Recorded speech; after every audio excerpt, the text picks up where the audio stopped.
अभी कुछ देर पहले उसने हेल्प कराई थी। अब हम डिनर का सीन देखते हैं जहाँ अभी मियाओ काफ़ी ज़्यादा उदास है। मॉम बताती हैं कि वो मियाओ के लिए न्यू स्कूल बैग लाई हैं, तो तब मियाओ काफ़ी ज़्यादा खुश हो गई। लेकिन नेक्स्ट सीन में हमें पता चला कि मॉम ने दोनों सिस्टर्स को बिल्कुल सेम बैकपैक ला कर दिया है। लेकिन तब भी छोटी बहन यानी याओ अपने बैग को ज़्यादा अच्छा बता रही थी और मियाओ के बैग को बुरा। फिर सामान के साथ साथ अपनी डॉल को भी बैग में रखने लगी मियाओ से बातें करते हुए।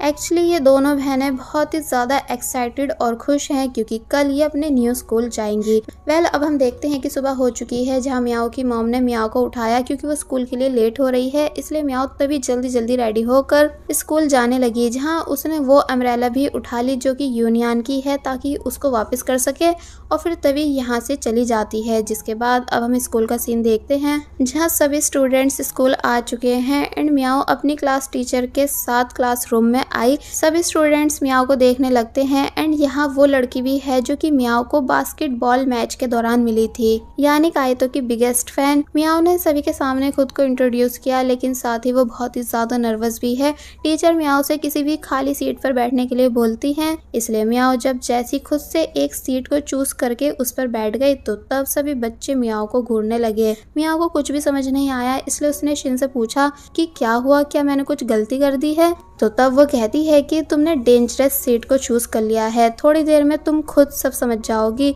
और फिर अब जैसे काइतो क्लास में आया तो तब जाकर रिवील हुआ कि मियाओ ने काइतो की साइड वाली सीट को चूज किया है। मियाओ काइतो को देखकर उसे हेलो करती है एंड अपना नाम बताकर उससे उसका नाम पूछने लगी, लेकिन काइतो बिल्कुल बात नहीं करता बल्कि अपना हेड डाउन करके लेट गया। टीचर ने सभी से बुक ओपन करने के लिए बोला, तो अब यहाँ जब जैसे मियाओ ने अपना बैग ओपन किया तो तब उसके होश उड़ गए ये देखकर कि वो गलती से अपनी छोटी बहन याओ का बैग ले आई है। इसलिए काइतो से पूछने लगी कि क्या मैं प्लीज तुम्हारी बुक स्टडी के लिए ले सकती हूँ, लेकिन काइतो कोई जवाब नहीं देता बल्कि दूसरी साइड अपना फेस कर लेता है, जिस वजह से बेचारी मियाओ और ज्यादा परेशान हो गई। अब हम देखते हैं कि क्लास ओवर हो चुकी है, इसलिए मियाओ दो स्टूडेंट्स से वॉशरूम का पूछकर वॉशरूम के लिए जाने लगी। लेकिन जब जैसी उसने देखा कि रास्ते में यूनियन अपने फ्रेंड्स के साथ खड़ा है तो तब मियाओ को वापस से उसका मैसेज याद आया कि ये कैसे मुझे खुद से दूर रहने का बोल रहा था। इसलिए मियाओ वापस जाने लगी, लेकिन तभी रास्ते में टीचर मिल गई जो कि रजिस्ट्रेशन फॉर्म के लिए मियाओ को अपने साथ यहाँ से ले गई। अब हम देखते हैं कि ब्रेक टाइम खत्म हो चुका है एंड यूनियन अपनी क्लास में था जहाँ टीचर तो पढ़ा रही थी, लेकिन यूनियन और उसका दोस्त यानी निंग ये दोनों छुप कर गेम खेल रहे थे, जो करते हुए इन दोनों को मजा आ रहा था। लेकिन जब जैसी यूनियन ने निंग को हरा दिया तो तब वो गुस्सा करने लगा, इसलिए तभी उठकर टीचर को सब बता देता है कि मैम देखो यूनियन आपसे छुपकर गेम खेल रहा है क्योंकि इसे आपके लेक्चर्स पसंद नहीं हैं। टीचर गुस्सा करने लगती हैं तो वहीं पूरी क्लास इन दोनों पर हंस रही थी। यूनियन कहता भी है कि मैम मैं अकेले नहीं खेल रहा था, यानी निंग भी मेरे साथ खेल रहा था, आप बिलीव करती हो ना मुझ पे। मगर वो यूनियन की एक नहीं सुनती बल्कि उसे पनिशमेंट दे देती हैं।